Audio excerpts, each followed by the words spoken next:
Personal safety protocols. Una, unplug everything. Always unplug the power supply before working on your PC. Pangalawa, work in a clear, dry area. Avoid carpets, they create static and ensure no liquid are nearby. Pangatlo, use an anti-static strap. This groups you are prevent static electricity from damaging parts. Pang-apat, wash your hands. Clean hands and avoid transferring oil and dust the components.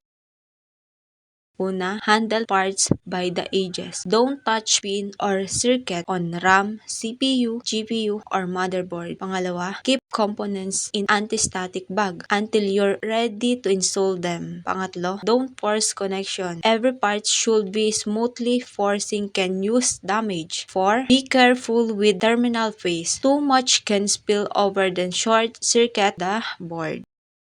Una, double-check PSU wattage. Make sure your power supply can handle all your components. Pangalawa, secure all screw. Loose screw can cause short if they move inside the case. Pangatlo, cable management. Keep airflow good and prevent cable from touching fan. Pang-apat, test before closing case. Put the PC outside and case needed to make sure the power's on properly. Phillips head screwdriver. Yung usual na screwdriver na may plus na dulo. Ginagamit para ikabit ang motherboard, power supply at iba pang parts. Anti-static wrist strap para maiwasan ang static electricity na pwedeng makasira ng PC parts. Nilalagay sa wrist at kinakabit sa grounded na bagay. Thermal paste. Nilalagay sa pagitan ng CPU at cooler para mas maganda ang heat transfer at hindi uminit agad. Cable ties para maayos ang mga wire sa loob ng case at hindi magulo tingnan. Cutter, pangputo lang zip ties o pangbukas ng mga plastic packaging. Tweezers, pang pick up ng maliliit na tornilyo na mahirap abutin. Flashlight, para makita ng maayos ang loob ng case, lalo na kung madilim ang area. Magnetic parts tray, tray na may magnet para hindi mawala ang screw habang nag-assemble. Compressed air can, ginagamit pang linis ng alikabok sa loob ng PC parts, lalo na sa fan at heatsink. Anti-static mat, para iwas static damage habang nag-assemble ng PC. Ang motherboard ang pinaka-mainboard ng PC. Dito nakakabit lahat ng components like CPU, RAM, GPU, storage, at iba pa. Now, i-install natin ang motherboard. I-align lang natin siya sa loob ng case gamit ang mga stands-offs. Kapag naka-align na ang mga butas, gamitin ang screws para i-secure ito. Huwag masyadong higpitan agad at dahan-dahan lang para hindi ma-damage.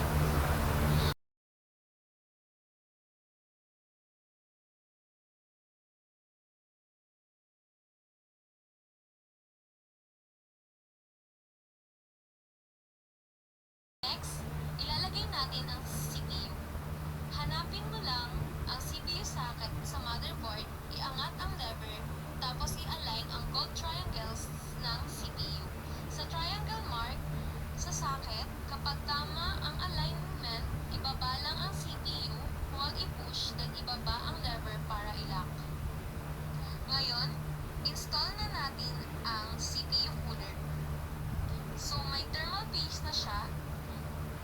Ngayon, tapos i-align ang coolers sa ibabaw ng CPU and i-lock ito gamit ang clips or screws.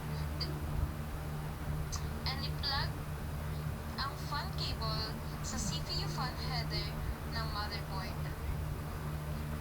Next, ang RAM.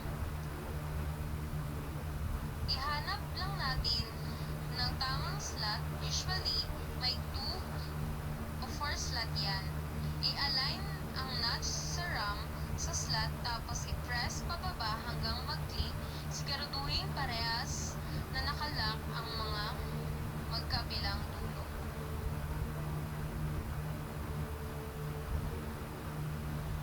Now, ikakabit natin ang power supply cables. Unang 24-pin main power cable papunta sa motherboard.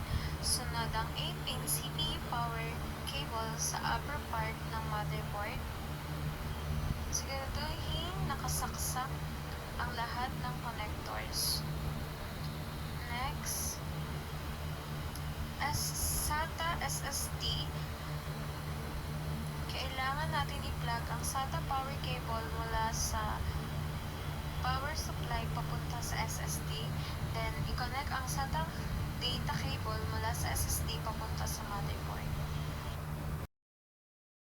Now, ikakabit natin ang power supply cables. Unang 24-pin main power cable papunta sa motherboard, sunod ang 8-pin CPU power cable sa upper part ng motherboard. Siguraduhin nakasaksak ang lahat ng connectors. Next, SATA SSD, kailangan natin i-plug ang SATA power cable mula sa power supply papunta sa SSD, then i-connect ang SATA data cable mula sa SSD papunta sa motherboard.